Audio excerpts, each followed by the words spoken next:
Welcome to the space between two lines.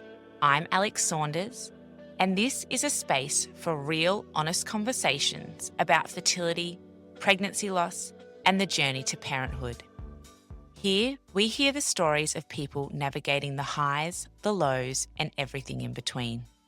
A place to feel seen, understood, and less alone.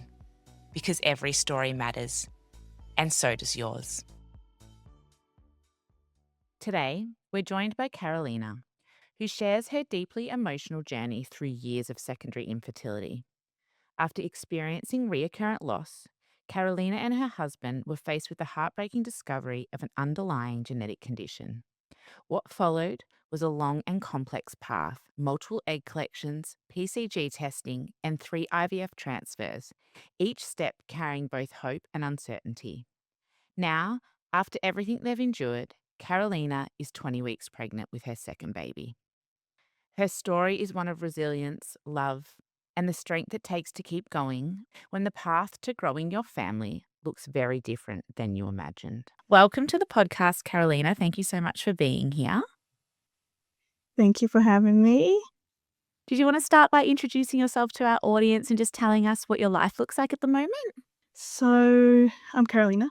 I've had a long history, long to me, with secondary infertility. I am currently 20 weeks pregnant, which is... My God, congratulations. Thank That is you. amazing.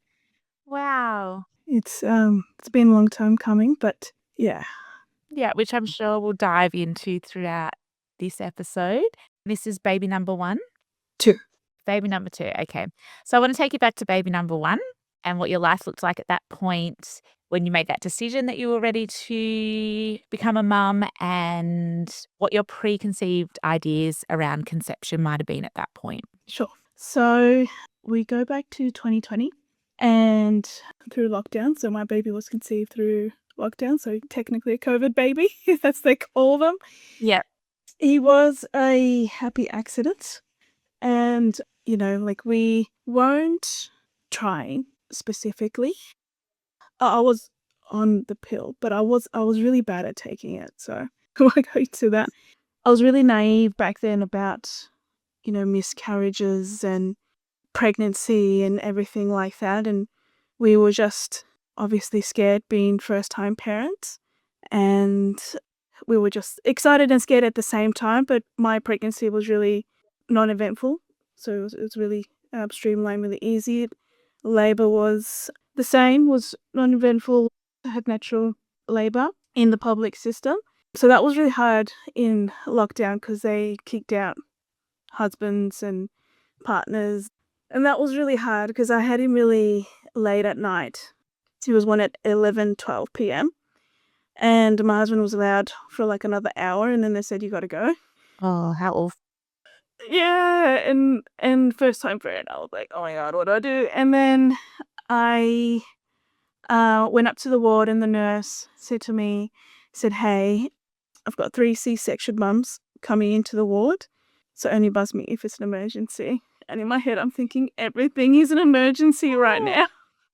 Oh, what a thing to say to a first-time parent as well. Like, you have no idea what's normal and what's not normal, right? Yeah. Exactly. So I was like, oh goodness. I kept messaging my husband. And obviously, because with the adrenaline of everything, you're like still, you can't go to sleep. So I was up for a few hours with my son, and he was allowed back at 8:00 a.m. But yeah, so we only stayed there for 2 days. I wanted to get out as soon as I could, as I medically could. Yeah. But because it was natural labor, they didn't really keep me in for a long time. And he ticked everything, so we went home after a few days. And then we were in the newborn bubble for, obviously, baby newborn bubble quite a bit. He was a bad sleeper. And, it's funny because family is like, you just have the baby, and they always ask, oh, when's the next one coming? And I'm like, I just had the baby. Like, just let me be. Let me enjoy this time with him. Yeah. But we didn't really talk about having another one maybe a year, 18 months after. And we were still discussing. We're like, still not ready yet. We did want to not have too much of a gap, but we still felt like we weren't ready yet to be parents again. Then December 22, we fell pregnant again, and we found out a few days before Christmas. I'm a very big Christmas person, and I was just like, oh, this is going to be perfect. I'll tell my family and Christmas, and it will just be amazing. And so we did that. And fortunately, a few weeks after that, I started having little cramps and I had a bleed. And so I went to the emergency. I had no idea because I didn't have these symptoms with my first pregnancy. So we went to the emergency department, and by this stage, I hadn't had a dating scan yet. So they were wondering to confirm whether if it was an ectopic or whether the pregnancy was in the uterus. So I had a scan, and scan was measuring 6 weeks and 2 days. And so we could see the heartbeat and heard the heartbeat there, and everything was okay, looked okay. They couldn't explain the bleed. They just said sometimes it can happen. But I was referred to the EPAPS clinic from the hospital, which is like an early assessment pregnancy clinic that they've got. But a few days after that, I had another bleed, but this bleed it was a lot.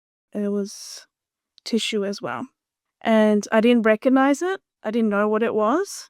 By that stage, I had the appointment. The clinic had called me, and I was going to go, I think, in 2 days' time, but I called them just to see what happened, and they got me to come in the following day, and they confirmed that the pregnancy was no longer there.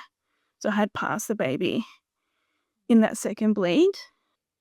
Yeah, that was really traumatic, and we didn't know what to do after that. We were like, what's this? Like, and then the hospital speaks about it, and like 1 in 4, this can happen, and it can be common, and some people can go through it, but you have to have 3 before they do any formal investigation through the hospital. And I was like, oh, okay. So I just had 1, so that must be okay. And then they said after that sometimes when your body naturally passes the pregnancy, some products may remain. So they recommended to do a D&C. And when they went through all the risk and stuff like that, it was just all the medical risk. Like it might perforate, products may still remain, so it had to go again, things like that. But throughout this journey, you find out that it could impact further in future pregnancies, which they never spoke about. Which in hindsight, I wish they would, or like I wish they gave you that understanding, because you make these decisions in the moment and they don't give you the whole picture. And I think it's unfair, especially if this is something that you really want. Yeah, for sure. How did you move through the weeks after having the DNC? You obviously experienced grief, but also needing to show up as a mum. How did you move through that time?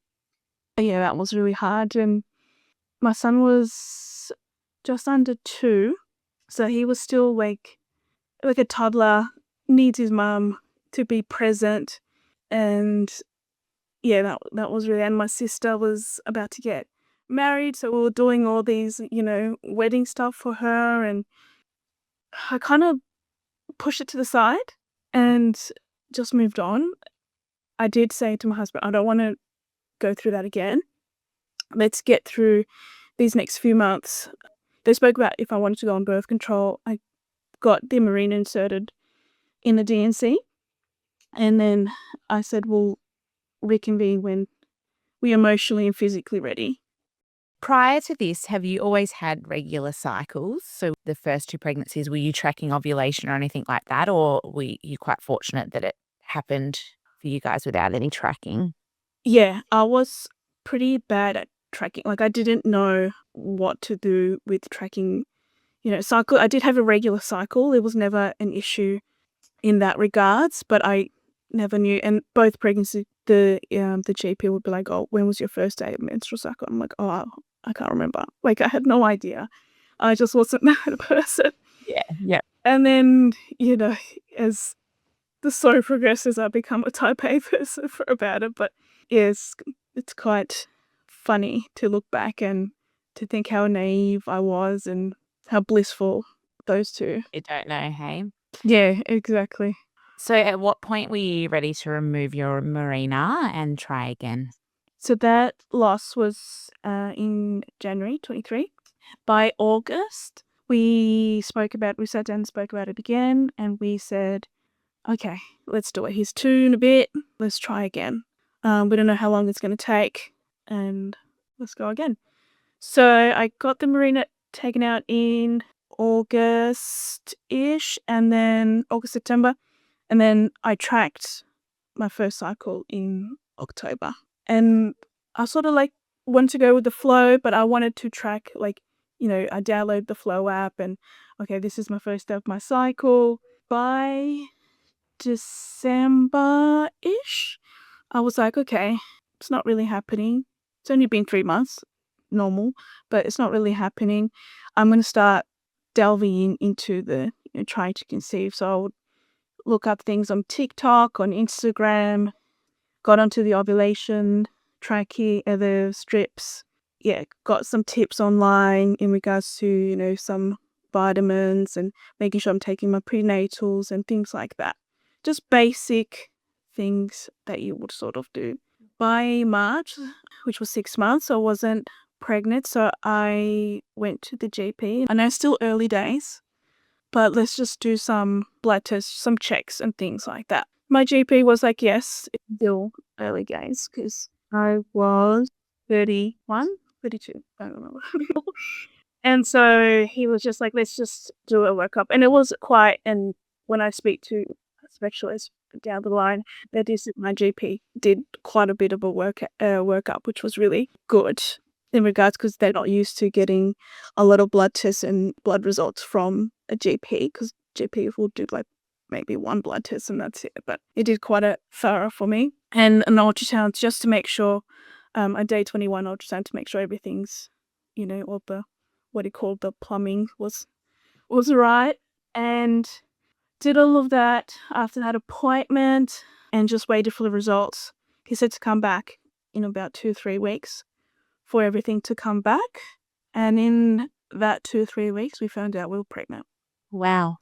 And I was like, okay, that was really like that. The follow-up appointment, I had told him that, well, like, I think I'm pregnant. And did you think? I'm like, okay, now I know I'm pregnant. He gave me the referral and all that things, and he said do the test in a couple of weeks and do the dating scan 6 weeks or so. Went to the dating scan, and the sonographer was like, "Do you have twins in your family?" And I was like, "No." And she goes, "Well, you have twins." And I was like, that was the biggest shock in like I've ever experienced in my life. And I was like, my husband and I were just staring at each other and staring at the screen for like so long. It just didn't sink in that ultrasound. And at that stage, they didn't know whether they had different sacs or whether they had, like, obviously the placenta wasn't there yet, but it was still early days, and they said to come back in a few weeks just to double check everything's okay. And then we told our families that we had twins, and that was really exciting. It was an exciting time for us. And I was a little bit scared. I'm like, two at the same time. I'm like, oh, but how exciting. But unfortunately, a few weeks after that, had another bleed. I went to the emergency again. What they sort of tell you to do, like if there's, any bleeding, to go to the emergency. But then when you're at the emergency, if you had already done a dating scan and you know that your pregnancy is in the uterus, they don't really do anything unless you're hemorrhaging. But they don't really do anything, so you just pretty much just waste your time there. And that was probably the worst time that I did have in an emergency. We were in the waiting back, sorry, not in the waiting room, inside like the rooms where they they make you wait to see the doctor, and you hear the nurses, and they were just talking, and obviously they weren't talking about my pregnancy because I knew that my pregnancy wasn't a topic, but she was talking about there was like another twin pregnancy in emergency, and they'd found out through the ultrasound that one of them was outside the ovary and one of them was in the uterus, and that was a really cool medical find for them. And I was like, that is so insensitive. Like, I'm going through something like that. The person who's going through something could probably hear them, and I hope they didn't. But I was like, okay, I know that you might be desensitized to this, but there's people that are going through that I can hear you. Take it in your lunchroom or something. Like, I just found it so hard. Yeah, of course. That would have been awful. Yeah, and I was like, I just wanted to go home. Did they do any blood tests or suggest going and getting a scan or anything like that, or did they not do anything? No, they just said, oh, like, are you like, are you bleeding? Are you filling up a pad, more than an hour? And I said, no. They're like, okay, so you're not hemorrhaging. They did do a blood test to confirm. And because of the twin, my HCG was in the hundreds and thousands.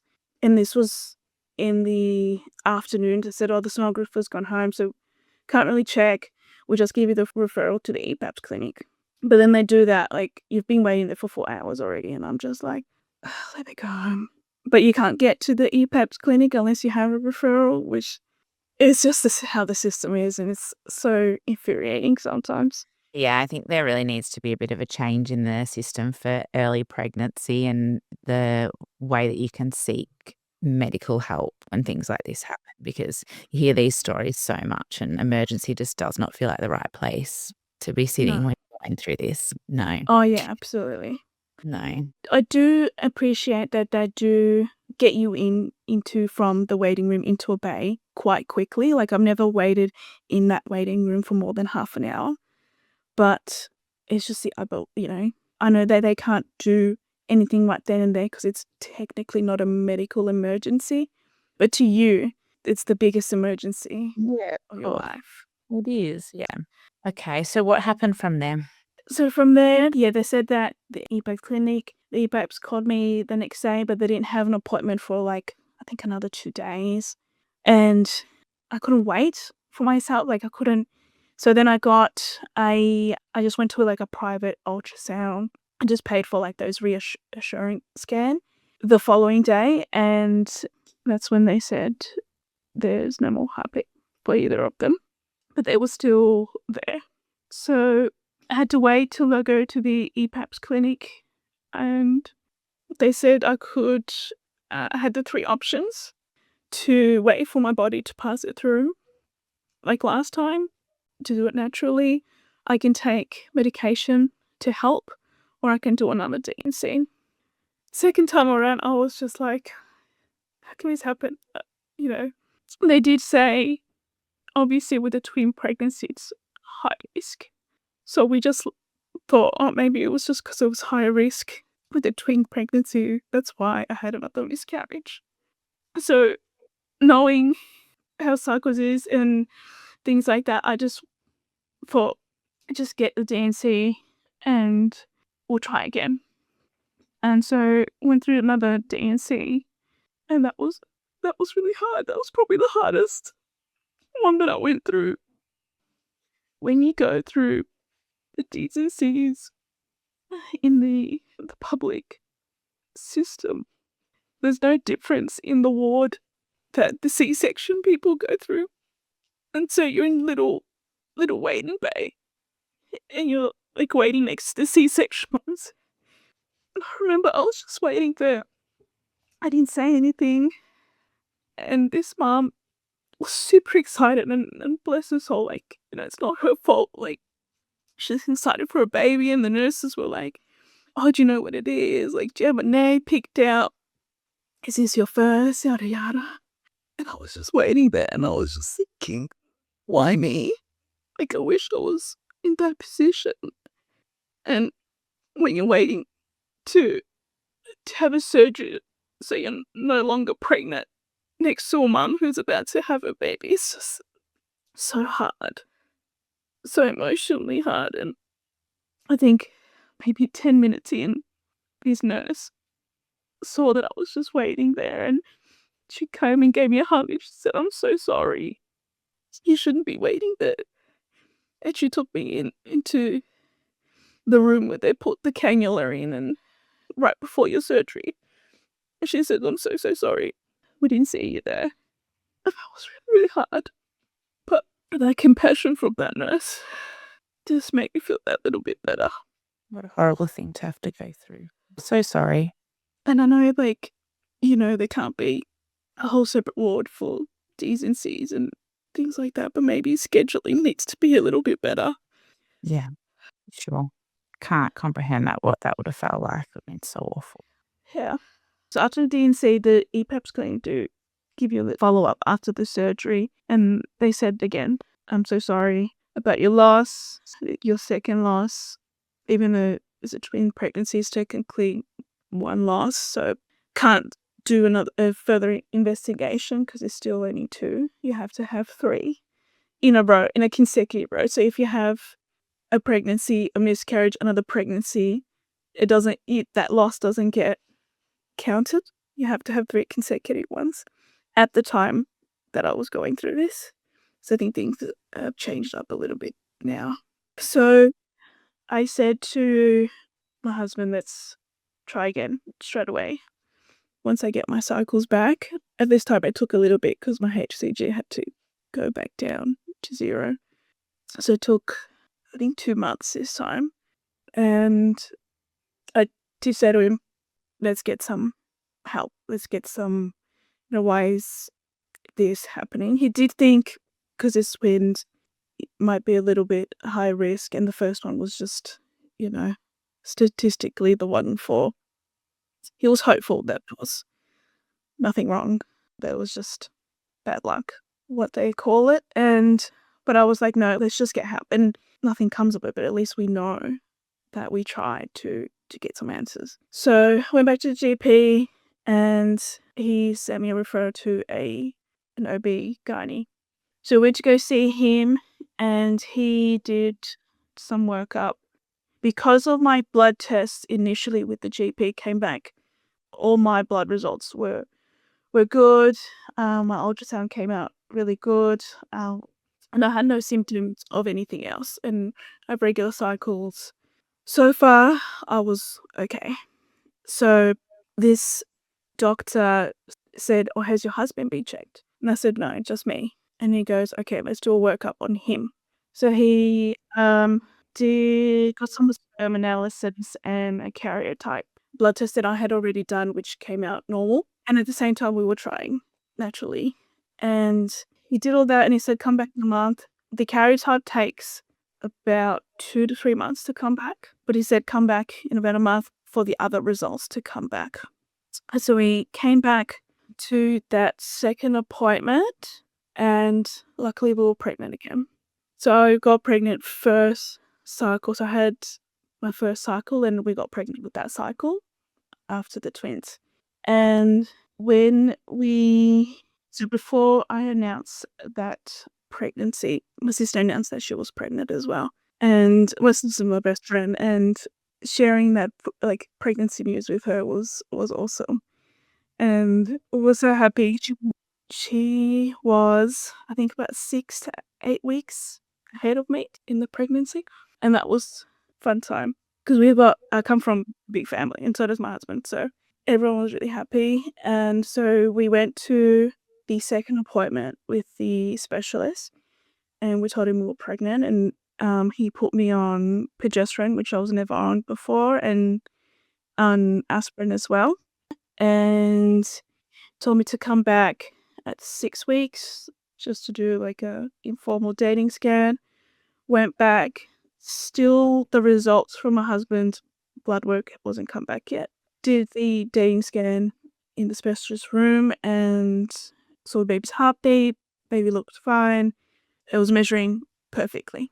Then we came back 2 weeks after that, and I could tell, after doing so many ultrasounds, I could tell straight away. And he said there's no more heartbeat. And that was the day before my sister's gender reveal. And then I was thinking to myself, husband, she goes, we have to tell your family. And my family, I love them. They're just a big support. And they've been a really big support network for us. And I said, I can't tell them. The day before, my sister Jenna realized it's just going to be massive cloud. I don't want it to be about me. This is her first pregnancy. Like, we can tell them after. And that day, I had to help her set up. And he was just like, no, that'll be Amanda. We don't tell it. Like, it's okay. We can deal with that. But I just didn't want it to be about me. And that was hard because we were so excited to be pregnant together. Share the journey together. But it wasn't meant to be, I guess. But you had the strength to do that. I don't think I could have done it for anybody else but my sister, though. Yeah. Still amazing. So we got through the weekend. Obviously, I at this stage I didn't had any symptoms, any bleeding, any symptoms, or any cramps or anything like that with this miscarriage. So I had called the EPAPS clinic and I said, look, I don't want to go through emergency again just to be seen by you guys. You know who I'm a revolving door at this stage.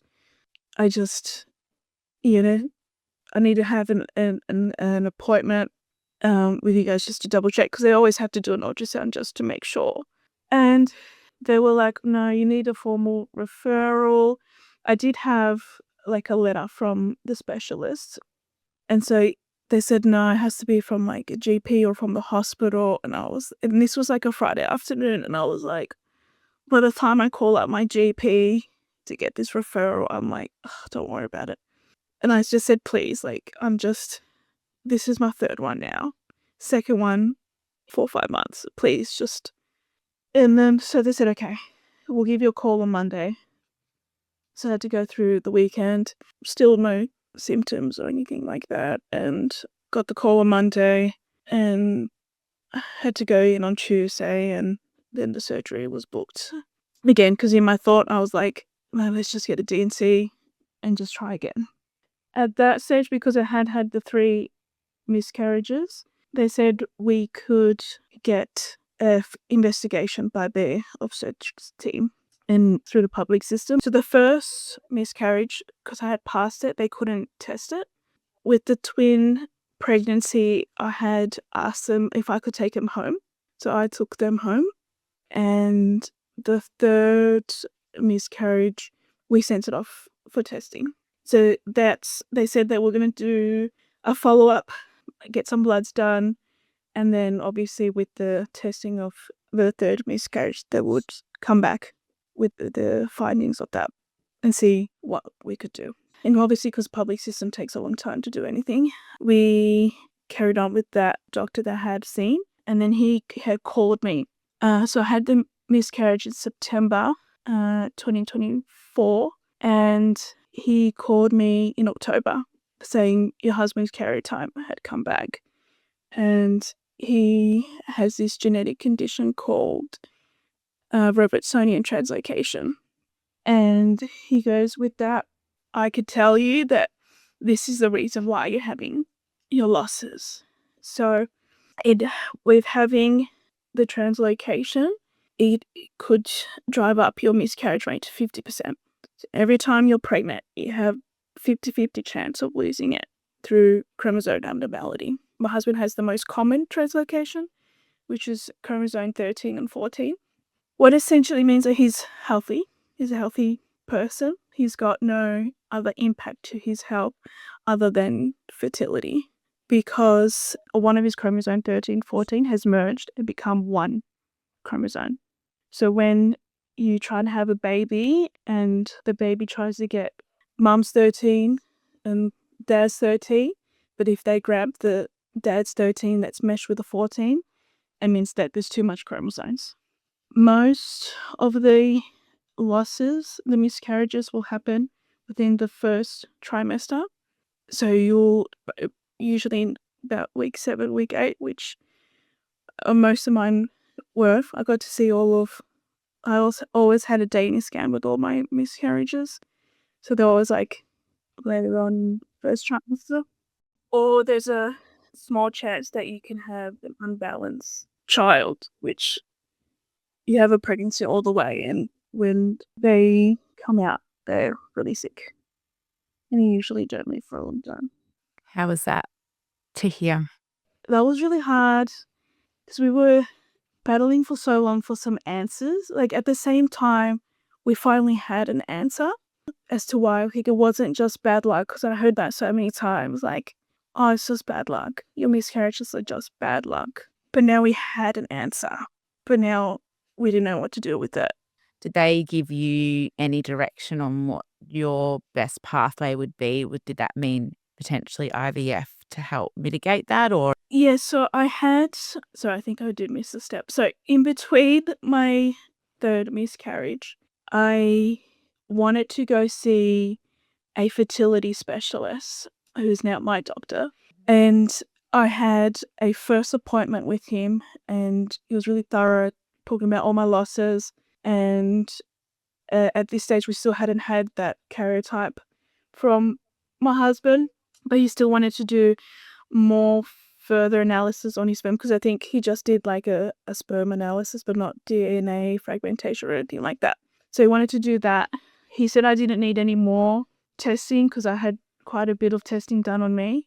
And then we got the translocation news, and he said to me, let's have another conversation. So in that conversation, he said to me, yes, this drives up your miscarriage rate, but you can get pregnant, and you are getting pregnant.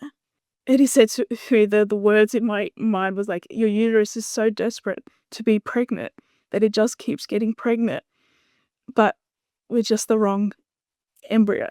So he goes, you have two choices. You can continue going naturally, and it's just really a numbers game with translocation.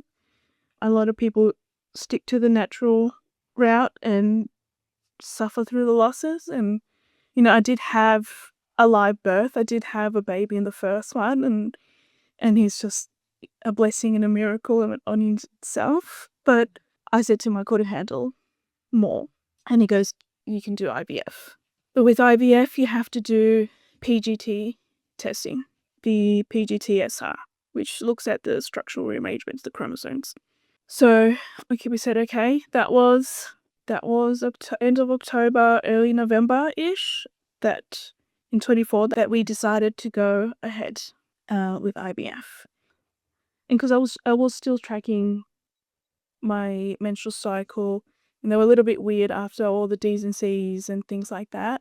And with IVF, you had to do the nurse call, I think the counselling one. There's 3 appointments that you had to do before you actually start.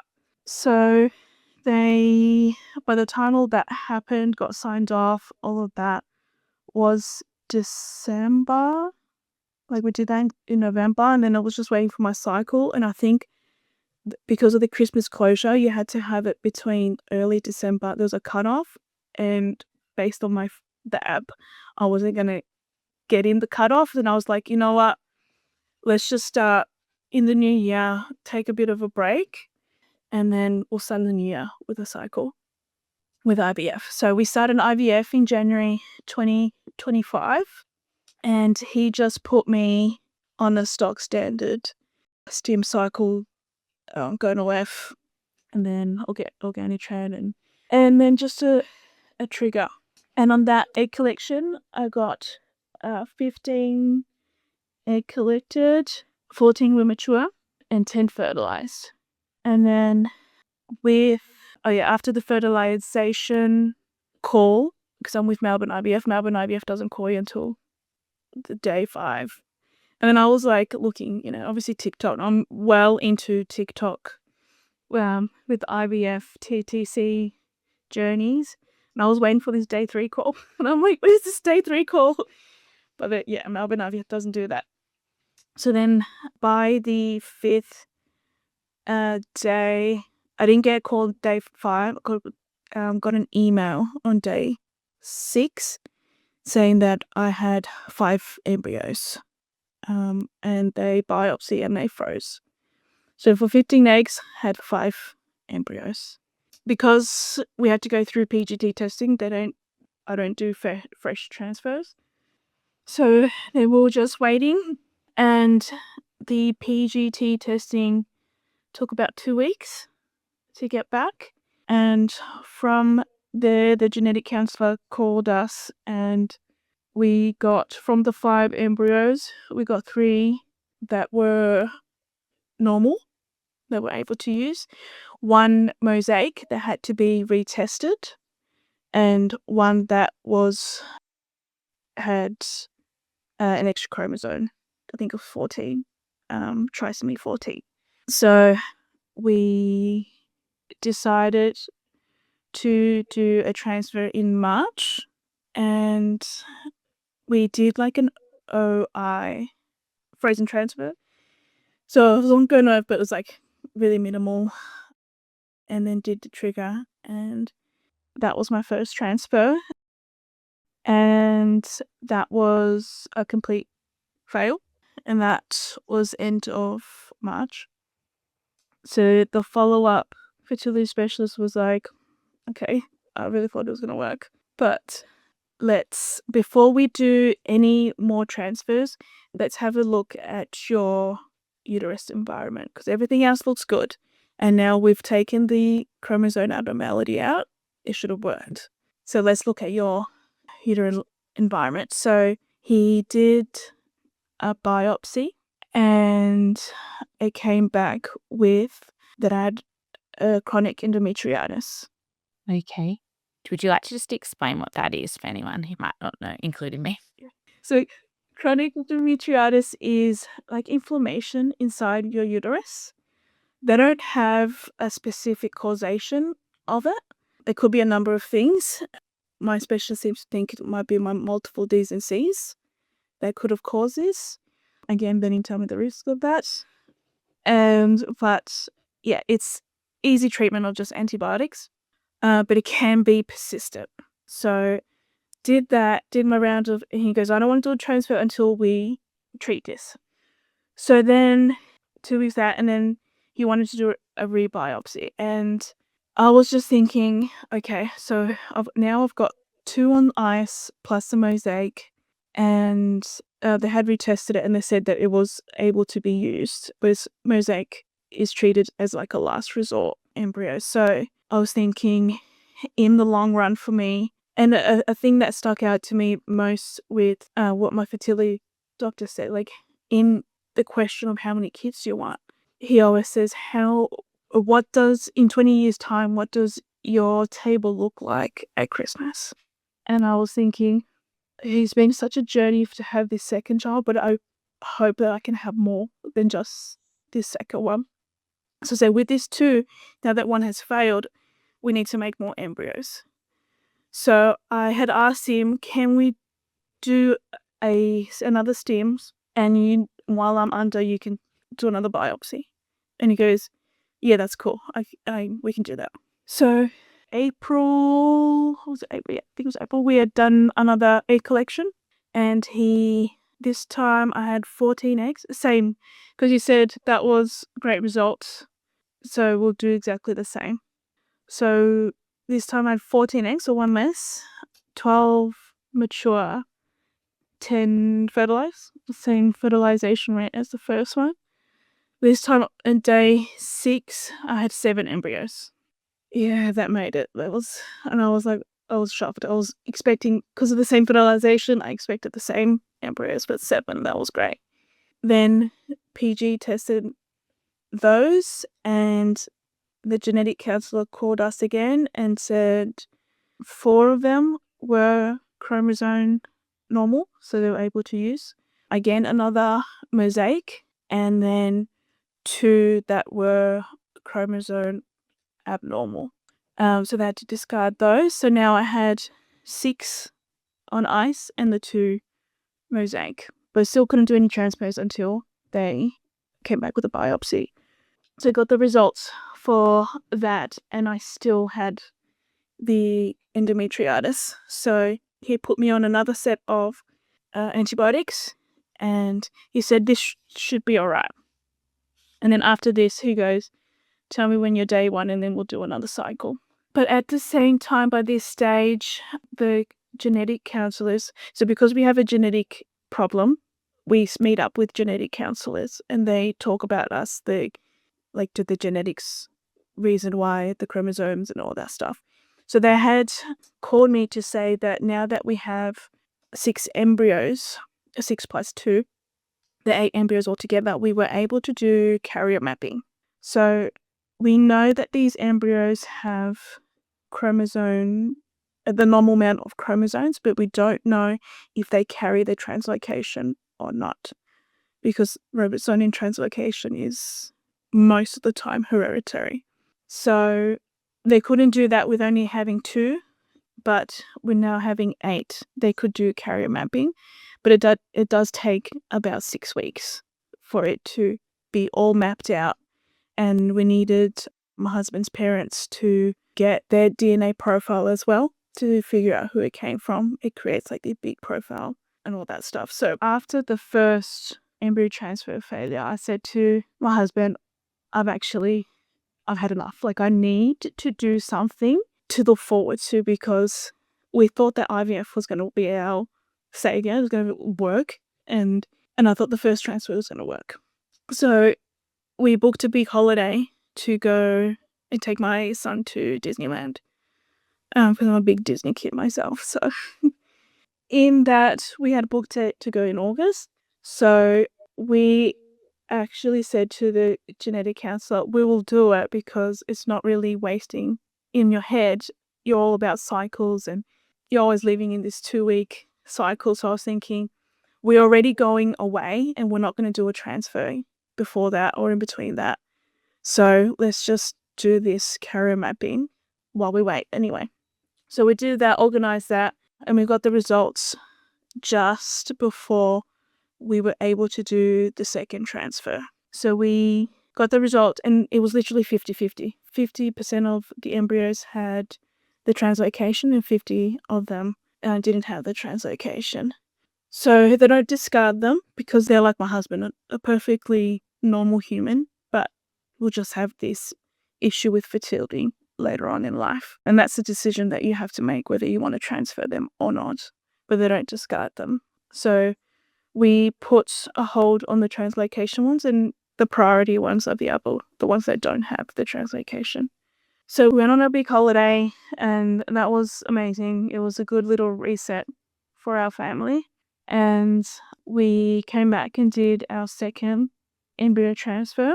This time he just had me on the Proginova, the estrogen, and tracked my cycle like that. And then we did the transfer, and I am a serial tester. The first transfer, I think I had the HCG booster, so that was really hard to gauge. But the second time around, I didn't. So I was testing positive from day 5 after the transfer. And I've seen it in so many times on TikTok and don't get your hopes up. So I was really, really, really guarded. I obviously told my sister and my sister-in-law because they're like my best friends. And they all got excited. But then I'm like, no, let's just take a step back. Let's just guard our hearts a bit. And ended up being a chemical pregnancy. So they got to the bloods and they called me and they said your HCG is at 9. So we don't think it's a viable pregnancy. Which I kind of knew because so it was positive and it was like really, dark lines, and then it started getting faint and I kind of knew already. So that was hard. I felt like we got really close to the finish line and then the finish line disappeared. So I had another follow-up with the specialist and he was like, he didn't know what to do. He's like, you've done all these tests. And I'm like, yeah, I know. However, he didn't reject the second biopsy. So he was like, let's do an Emma and Alice test. Because the regular biopsy that he takes just like a regular one that tells you whether you have it or not. The Emma and Alice test is more thorough, which will tell you exactly what bacteria it is and exactly what treatment, like what antibiotics to treat it with it's like quadruple the price, and that's why he doesn't make people do it all the time. So we did that, and he said, I'm not going to do another transfer until we get those results. And because that gets taken to Japan, it takes ages to come back. So that was September 25 now. So then we get those results back, and in the meantime, I make an appointment with a reproductive immunologist, and he looks at all my workup and all that stuff, and he says, next time you do a transfer, I'll put you on an immune protocol. I'll do just the basic one, just because we know that the reason why your prior miscarriages were because of the chromosomes abnormality, and you've taken that out with IVF, but this chronic endometritis can be something that we can battle, that we can help with. So then I got the results from the mRNA test, and it came back all clear. And he said, that's good. And same time, I felt angry because I'm like, well, that doesn't give me an answer as why I had this chemical. Like, why isn't it still working? Like, we took out the ribosodium translocation. Like, why isn't it working now? Like, I thought IVF would bring me that little bit closer, but it didn't at that stage. So the results came in, and by that stage, I had already in my mind said, oh, I really won't have a transfer this year. We'll probably look into 2026. But the results came a little bit early, and the specialist gave me a call and said, I'm happy to go ahead, do a transfer. And this was November, so he goes, call me on your day one. So called him, and this is December now, called him day one. I was ready to go, and he said, this time we'll do all natural. I was a little bit scared, but he said, I know you ovulate. I know there's no other issues with you in regards to, let's just try to do it naturally. And I said, all right. So do all of that. The first scan, my uterine lining was like out of 4, and I was like, oh, what have I done? Like, I've completely left this naturally, but my uterine lining is at a 4. I'm like, there's no way it's going to get to an 8, a minimum of 8, what he likes it to be in a few days. And then, so he said, let's come back. Don't lose hope, but come back. Let's come back in 2 days to see how it goes. With some miracle, in 2 days' time, we'll sit at 8.1. And he cleared me to have a transfer, and that was maybe 5 days before Christmas. And that was hard, because just before Christmas, like, you want to have fun, but like, you got this in your head, like, oh, has it worked? Has it not worked? And I tried really hard not to test, but again, I think what shares in first response, I'm just a serial tester. And I got a faint positive in day 5, and I was thinking, I wish it was a little bit darker by now. And it were getting a little bit darker, but it wasn't, like, I just didn't feel like that was it. Like, I've seen how others the progression of the tests, and I just felt like I lost a little bit of hope. I went in to do my bloods just before the New Year's, and it came back at 60. And I think the clinic said over 100 or something. I can't remember what she said the number was, or 75, I think it was. And she goes, look, it's at a 60. It could be either an ectopic, it could be a chemical. It can be a viable pregnancy, but it might be just a little bit slow. So I was like, oh my God, I can't go through this again. And she said me to keep going with the meds, but I just lost it asking to my I'm not, keep going with the meds. Like, what's the point? I'd rather just use it for the next transfer. And they said, just keep going, please. So went back 2 days after that, because they wanted to check if it would double, or just to see what's going on to that. And then they gave me a call, and I was sitting at 117. So not exactly double. And she wasn't convinced. Like, that phone call, it was like, oh, it wasn't like, I'm sorry it didn't work, or I'm sorry it's this, but it wasn't like exciting, like, yes, you're pregnant. So she said, let's do it again. So another 2 days, went past, and it was the 31st, I think, or just after I think it was just after New Year's. And it was in 350. So she was like, "You're pregnant. Congratulations, you're pregnant." And I was like, so shocked because I was not expecting it. I was fully expecting a negative phone call. And I was like, "Are you sure? Like, are you sure it's me? Like, are you sure it's 300? You're reading it right?" She goes, "Yes." So she gave me the option if I wanted to do another blood test to triple check. And I said, "No, that's fine. I'm done being a pincushion if I don't have to be." And then she said, "Call up your doctor's rooms just to have the scan at 6 weeks and we'll see you then." So that was a really long wait. And of course, you naturally symptom spot then. And I was getting all these cramps and I was thinking, "Oh, is this ectopic?" I'm like, but the chances of ectopic are so low. But, your mind goes down that rabbit hole. And then 6 weeks, we wait for the scan and everything looked good. And my specialist is really good.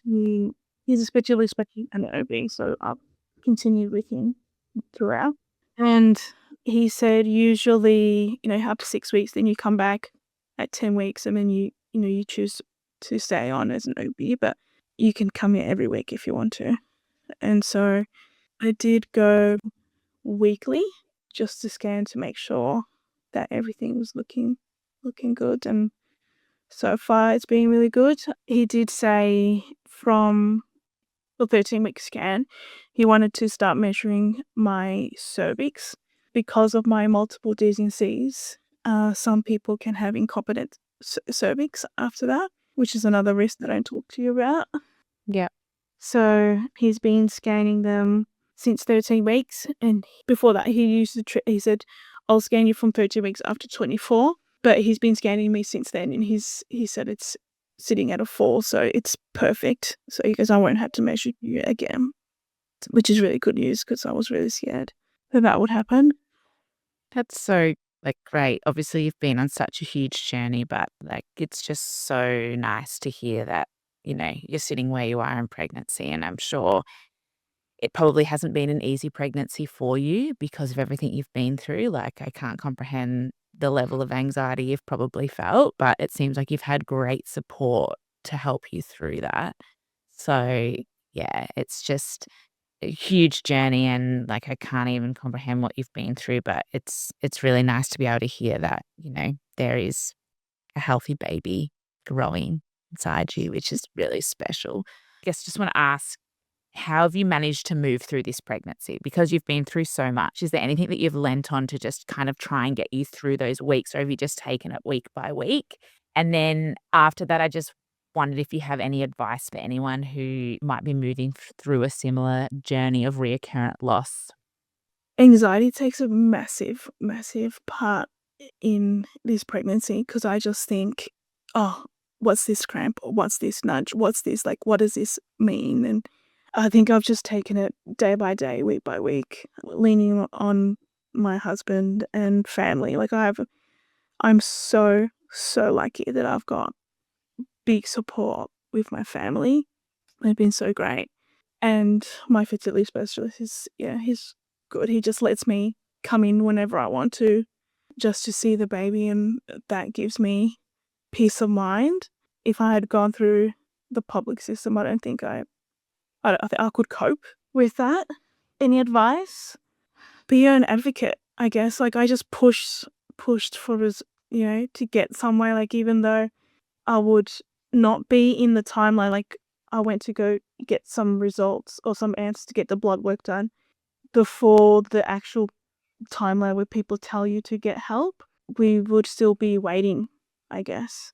But it's just so hard because the healthcare system here is just not helpful. And unless you are your own advocate, there's no really help. And that's really hard because a lot of people don't know where to begin for help. You just gotta start just asking those questions and doing research yourself. There's so much information out there. And I just think the the IVF TTC on TikTok is great. Like, I'm such a silent follower. Like, I don't really share about my own journey on there, and I just love seeing everybody else, and I think everyone else is so brave to be able to share it. But I'm a big commenter, but I just don't share my own. But I think the community out there is great. Yeah. Amazing. Well, thank you so much for being so open and honest today. I know there will be so many people out there that will get a lot from this conversation, and all the best with your pregnancy. I hope the next few months are easy to move through, and definitely check in. I can't wait to see that new baby on your chest. Thank you. Thank you so much. Thank you. Thank you for having me. Of course. This has been The Space Between Two Lines. If you enjoyed today's episode, don't forget to subscribe, leave a review, and register on our website to share your story. The link is in the bio. Until next time.